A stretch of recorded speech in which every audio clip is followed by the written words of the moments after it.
And now, this is what I've noticed actually about even critics. Yeah?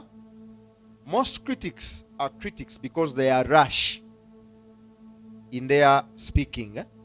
But when you learn the art of waiting on the Lord, there are certain statements you might not just make. I'll give you an example. There is a guy,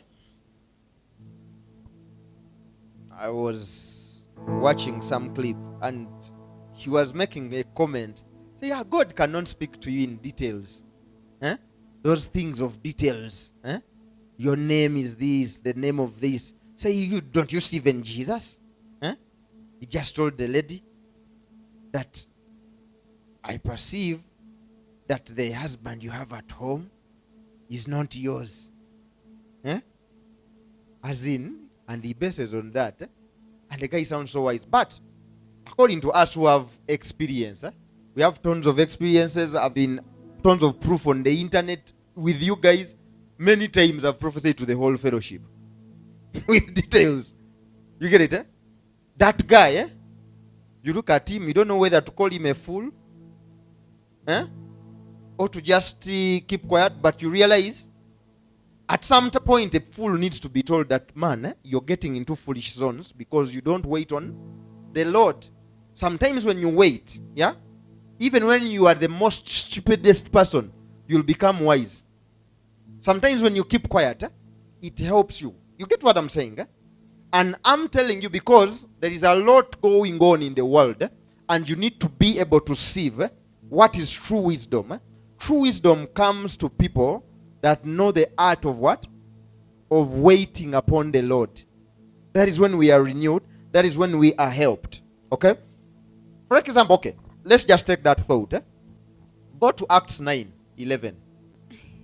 And the Lord said unto him, and the Lord said unto some guy, Arise, and go into the street, which is called straight. In other words, God has just given a guy a specific detail of where he is supposed to go. Arise and go where? In Kansanga.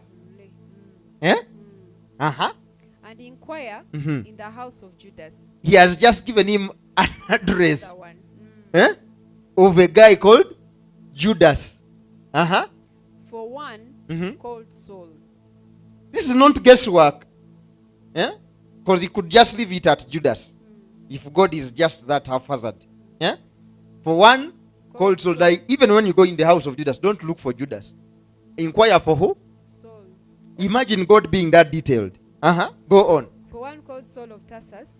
For behold, he prayed. And had seen in a vision a man named Ananias coming. He's just told him the guy is praying, but not just praying. He has even showed him the vision the man has had while he was praying. In other words, he has told him if it was a dream. He has told him this guy has had this dream. Imagine. So anybody that ever gets into that dimension, I'm telling you, Chino Yesu Yachisa Suri, I've already told you this. God also, among the things he paid for, he paid so that you can hear clear instruction. Amen. You know those exchanges, that by his stripes we were healed. You remember when they put a blindfold on him, and they hit him and they tell him, tell us who has hit you. He was paying for forensic prophecy. Wow. Okay? So that we can see clearly. Are we together? Yes. Go on. And putting his hand on him, that he might receive his sight. Then Ananias answered, Lord, I have heard by many of this man, how much evil he has done to the saints. The man even spoke back, because some of you, they've told you, when God speaks, don't speak back. You know why? Because there are dimensions in the spirit. And one of the dimensions that some of you operate in is a dimension of a slave. And some of you are here. You're still slaves, but you're Christians. You know what a slave does? They order, they do.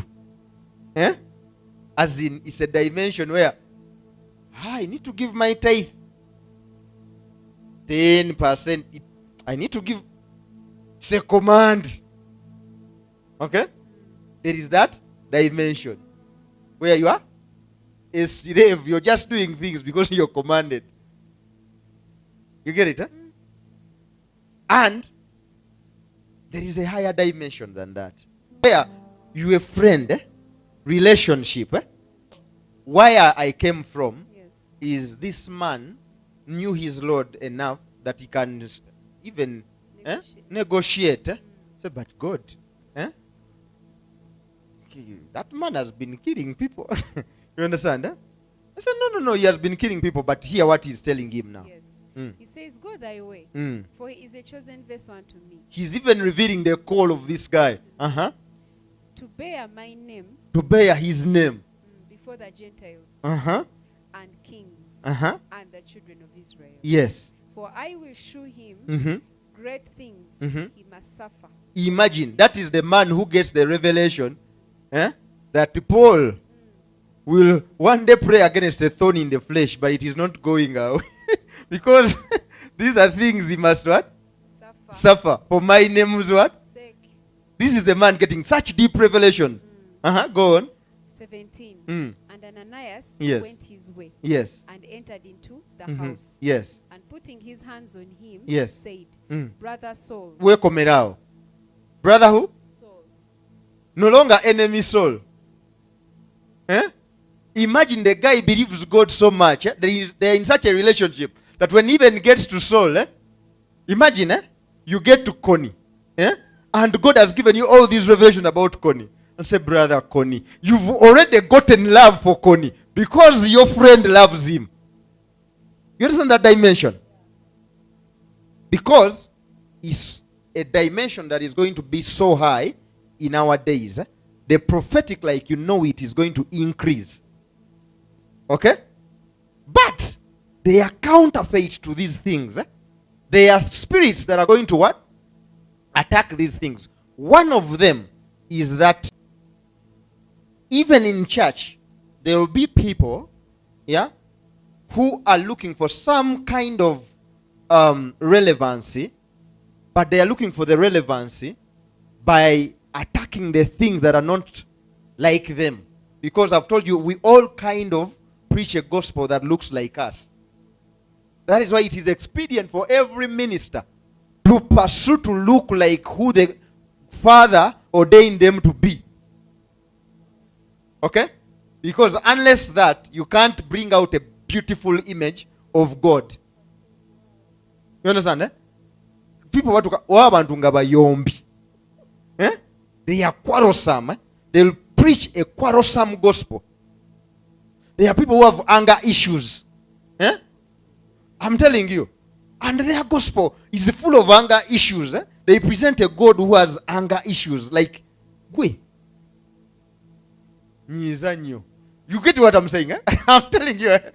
You have to understand these things. Pray so much that you're balanced. That's why I've told you about left brain, right brain. I told you when your left brain is so developed, you are so logical. You actually first understand to believe. Okay? But right brain is attributed with believing things we don't understand as yet. It is the faculty attributed with faith. Okay? And when you study the whole Bible, this principle of two is there. The two covenants and all of that. Old Testament, Hebrew, written in Hebrew. New Testament written in Greek. I've always told you. Greek look for wisdom. And the Hebrews look for a sign. You need to balance the two. Otherwise, when you bombard yourself with too much logical knowledge, okay, this whole Bible will become a novel. You understand? Where we have to argue about it like logical. God is speaking. What is that? For us, God is speaking to us every day. But we feel it is not even enough. We are still pushing the boundaries. We want to get into certain dimensions where, man, you just fear to sin before you come to church. You understand?